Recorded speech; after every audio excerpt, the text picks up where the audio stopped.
So, dear guests, for those who have recently arrived, welcome to the EMS and PT Info Symposium, the second one worldwide here at the FIBO in Cologne.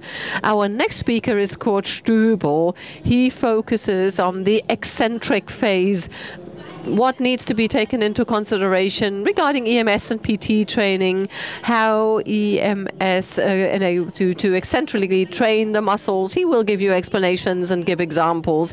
Enjoy yourselves, and should you have questions afterwards, so feel welcome to go to the Speaker's Corner and ask your questions directly. Enjoy the presentation.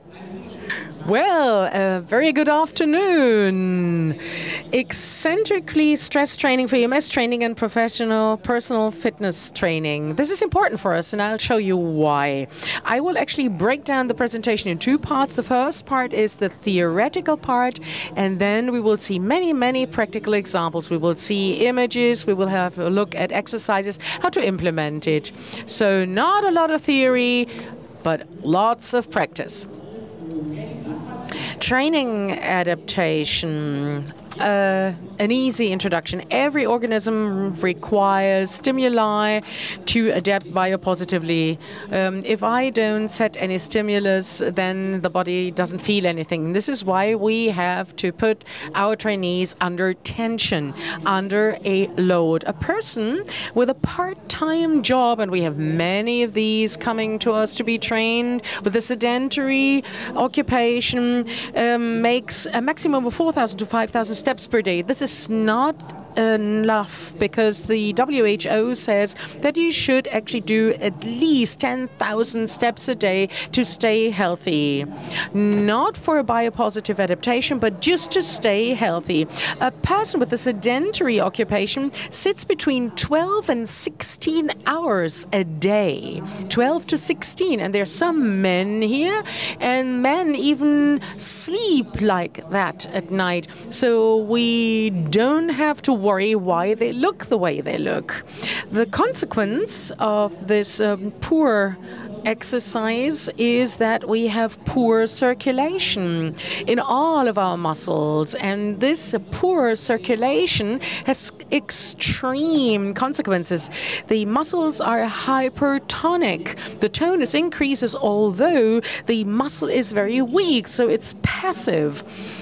So what it needs is circulation, blood, because there is no nutrition ending up in the muscle. And the body of a person that moves so little is in a constant process of degeneration, so to speak. We have 25-year-old customers in a physiological stage or state of 50 to 60-year-olds, which is a disaster. We have to counter this effect.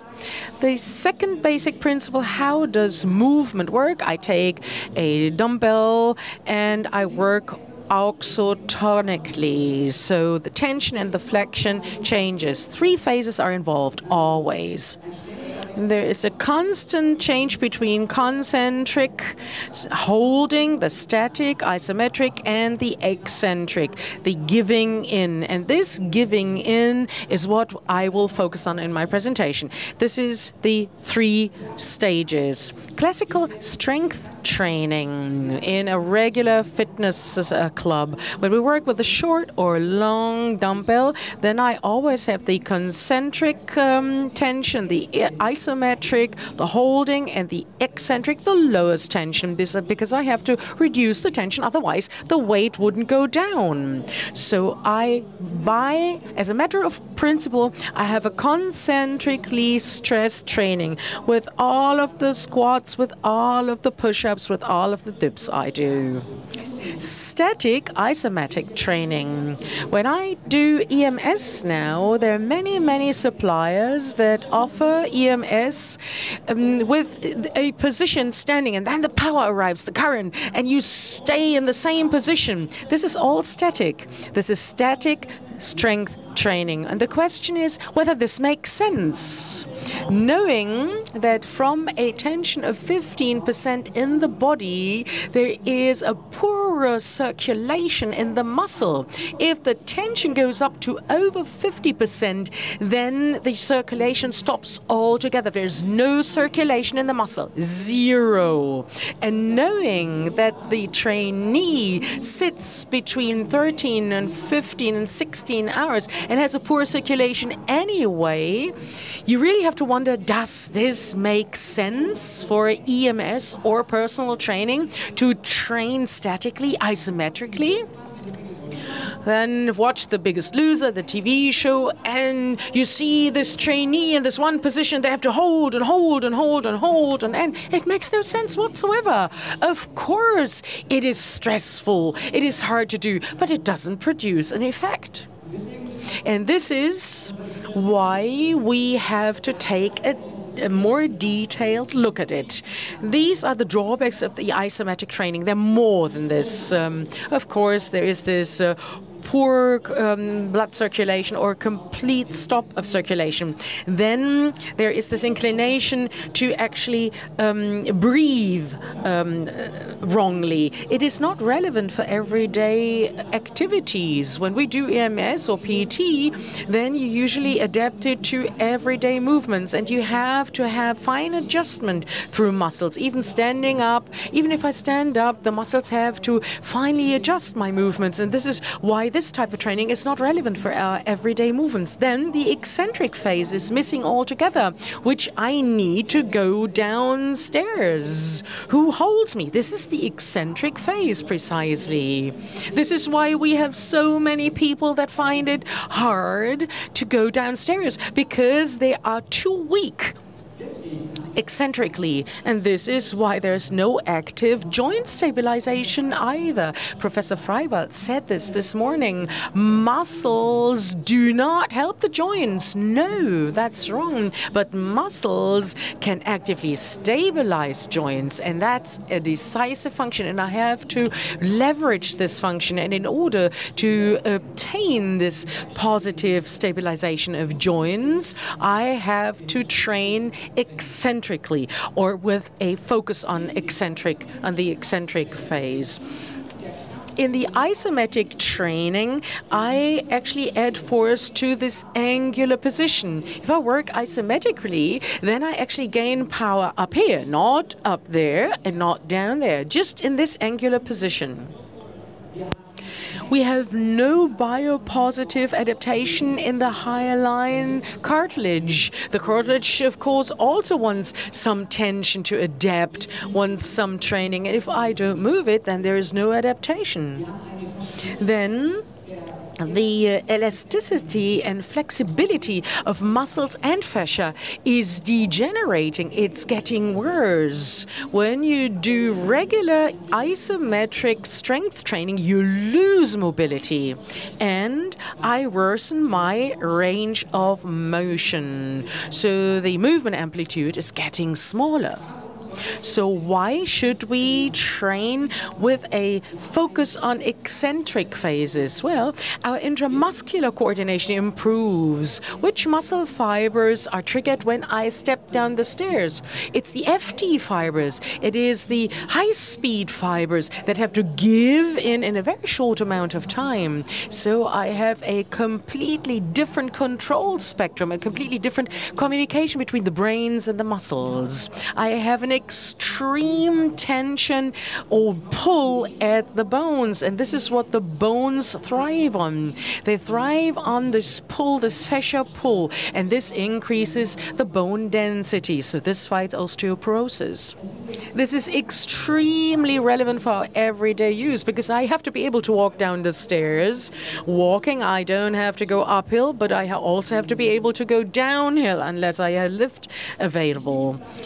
Also important, there is a higher load-bearing capacity of the tendon muscle system. Especially when you're around 50, then the tendons are already a little worn out, and it may well be that even under very light loads you get a fraction or a rupture, like in the Achilles tendon. When I actually train regularly through a focus on the eccentric phase, I can avoid this problem. We stimulate fascia, elasticity is improved. The eccentric way of working is unfortunately lost with age. The older we get, the less we do. And this is why older people get more and more problems walking down the stairs. Then, on top of this, our basal metabolic rate is lower with a very low lactate concentration and a quick power gain.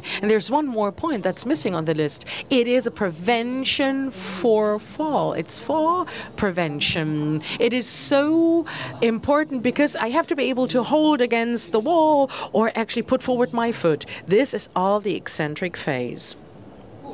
Well, what is eccentrically stressed training? It is not negative repetitions. This would be HIT training. We won't do that. No, in an eccentrically stressed strength training, you only strengthen the eccentric phase. This is really placed in the forefront. And there are various technologies available to do this. And this is exactly what we will look at in a minute. These techniques can either be applied in EMS, but also with a PT, with my trainee. Later, we will see exercises and techniques that can be done without the vest, without the suit, and others that can be done with the suit. One technique is, for instance, manual pressure by the trainer.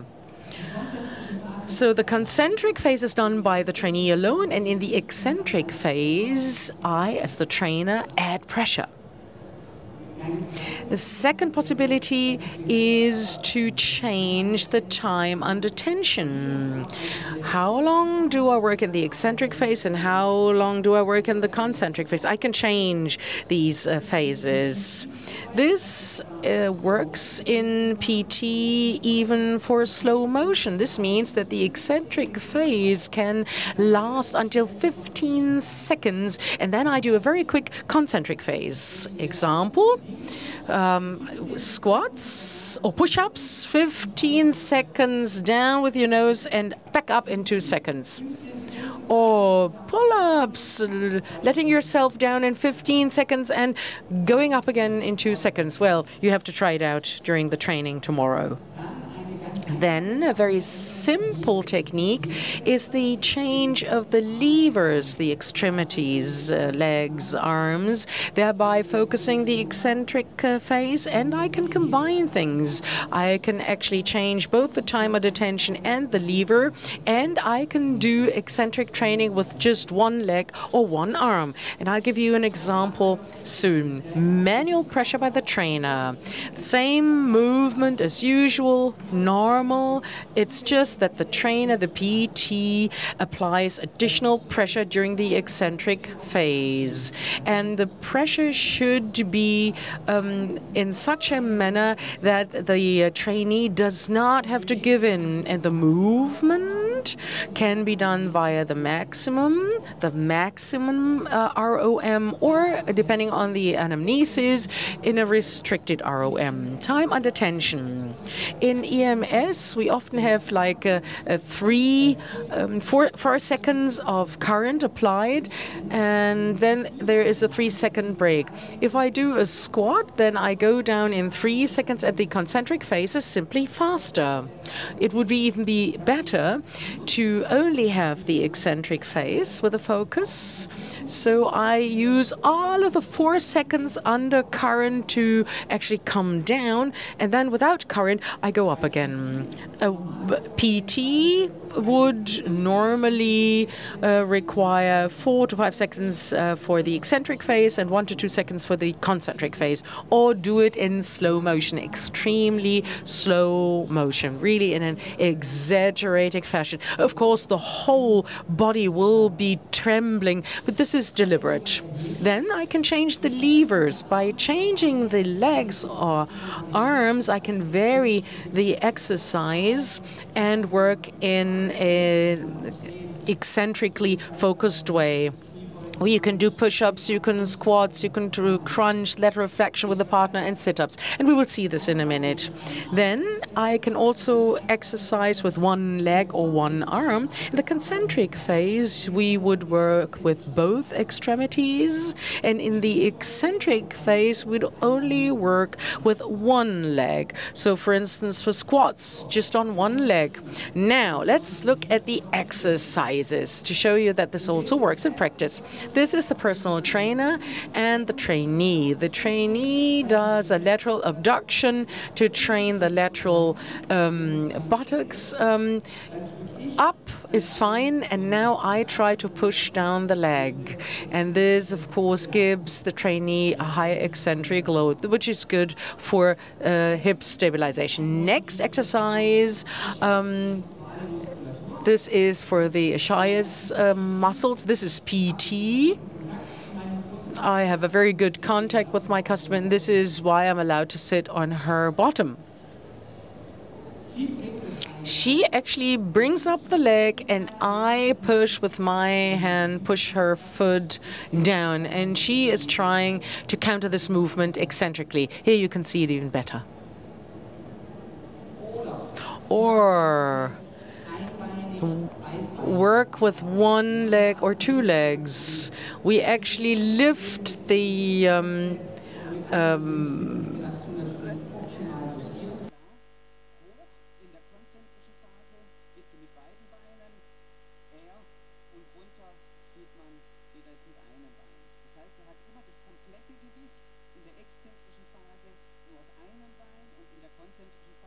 and in the concentric phase, you've got the weight on both. So up with one, down with two. Why around the corner? Because you want the big movement amplitude. Then, using equipment, the personal trainers that work in clubs can do this exactly the same. The leg extension, for instance, no problem with both legs. You actually extend the leg, and in the eccentric phase, I actually follow and lower the leg. So up with both legs and down with one leg. Here the same, the leg curl. Again, curl with both legs, then take off one leg and go back with one leg. This is very simple to do. Then this is a beautiful thing for muscles that are often forgotten, the shin bone muscles. This is not really popular in fitness clubs, but they are very important to stabilize the ankles, for instance. She pulls the feet in a dorsal extension, and I would actually pull her foot away from her. I have the manual pressure through the personal trainer applied, and he makes sure that he applies the perfect force in the eccentric phase and only gives as much pressure that the trainee can actually work against it, avoiding overload. This is an exercise that would only do if I know the trainee really well and if I've talked about this exercise. So this is an abduction with partner pressure. The trainee is on the floor, brings the legs together, and I actually push her legs apart. Not too far, because otherwise I'll be lying on her.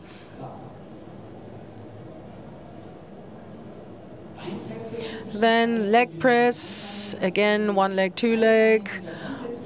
in the concentric phase with both legs, and for the eccentric phase, just one leg. This is the lying leg press with quadriceps, and if I do it in the upright position, then it is the hip extensors that I train best. Then this is extremely eccentric. The personal trainer fixes the legs at the back, and the trainee leans forward in a controlled manner and can actually support himself against the wall. Here you can see how this works. In EMS, we do many exercises like squats, for instance, or push-ups, and this is perfect. Just imagine I was wearing the suit in addition to this, and whenever I'm in the concentric phase, I push myself up with a short lever, so the knees are on the floor, and soon as I'm up and the power is applied, I'm in the long lever and move down again. Okay? In addition to this, I can not only vary the levers, but also the time under tension. So I can also exclusively use the long lever to use the EMS current, and in the concentric phase, I use the brake to relax.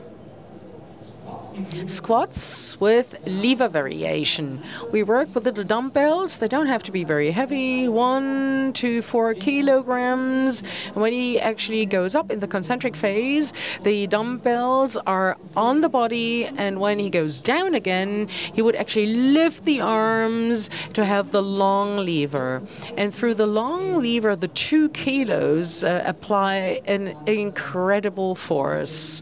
And it is difficult to stabilize. A wonderful exercise, lateral flexion with lever change for the lateral muscles. This is important for stabilization. He lifts up with his hands on the body, and as soon as he's up, he actually stretches out the legs and goes back again, the long lever. And if I want to strengthen this, then he actually prolongs the time under tension, and the negative phase is a lot longer. And if I want to intensify even further, then I'm giving a 2 kilogram dumbbell. Squats on one leg, eccentrically. And this means you go up with 2 legs, and with 1 leg you actually go down. Wearing the suit, you would always have the power only applied in the eccentric phase. This is when he goes down on 1 leg. Okay. And this is almost the end of my presentation. I wanted to show you as many exercises as possible, examples as possible, to show you how easy this is to implement. What is important to me is the quality assurance. When we work with PT and EMS, such an eccentrically focused training can only be done perfectly if you are all good trainers. This means you have to work with your trainees at a very high quality level, and there's certain criteria for this. A high-quality training is always characterized by corrections. So I have to really work with my trainee. I have to observe my trainee. I have to be with my trainee. And then such a training really produces a positive effect, and the trainees get the effect and they're happy with it. And the second point that's part and parcel of correction is hands-on. Touch your trainee. But please only touch the trainee where you're allowed to touch your trainee. There are no-go zones. Everyone with a PT training knows this, and everyone with an EMS training knows this. Don't touch there, although it may be very interesting. Oh, I've seen so many trainers actually touching the trainee's belly. And the lady actually thinks that, well, the belly is too fat, and she sees her personal trainer, and the first thing the personal trainer does, touch her belly, so she knows. And then proprioception is important, and the body feel. We want trainees to correct well, not just upload them with high loads or weights. We want the movements to be executed properly, and that the trainee gets a feeling for the right position, for standing right, for moving right.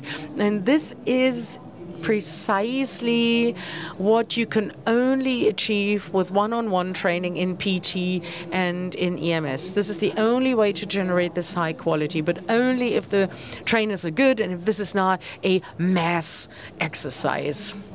What does this have to do with proprioception, physiological lordosis? Well, exercises should be done in such a fashion that the trainee is in the regular way of movement. Examinations show that the deep stabilization muscles only work optimally if I am in a physiological lordosis. So if I allow the pelvic floor to lift, then the stability will never come. And when you then add weight, and then the trainee will never be able to hold the weight. And what I also need is a feeling for controlling these muscles. Only few people do that. So you have to invest some time to build a conscience and awareness for my pelvic floor. How do I get my transversus abdominis? How does it feel? What do I have to do? And this is what I have to activate if I want to do these exercises. Then the next point is the typical 3-point load. When we do exercises standing up, I need to feel the front part of my foot, the heel of my foot, and the outside edge. If I can feel the 3, then I'm always in the perfect axis. I'm not leaning too much forward or backward. I can't go wrong, actually. If the training develops a feeling for this 3-point burden, then I've already achieved a wonderful basement or fundament from the bottom. Then upright. And it starts with your head, the vertebral column. Many people are still actually hanging down their head, or they are just in the same position as the spine. But for many exercises, it makes sense to lift up the head for 2 reasons. I am more upright with my spine, and the weightlifters know this. It was measured with weightlifters, sorry. Whenever you actually lift your head, then you actually control your spine better. Just look at the weightlifters. They look at the bottom, and shortly before they lift the weight, they always put up the head. Always, always. And this helps him activate the muscles. So use this. And one thing that luckily gains in importance is mobility training. And it makes no difference whether I do a fascia training, whether I stretch, or whether I mobilize. We just have to make sure that we factor in and do away with the mobility impairments. Because if there are mobility impairments, then the trainee won't be able to do many of the exercises because they lack the condition, the precondition. So I always have to work on mobility at the same time. And this means that I can give them homework. They don't have to do this during the EMS study. You don't even have to do it with a PT. You can do this back home easily, 2 exercises each day, do it every single day, and it works fine.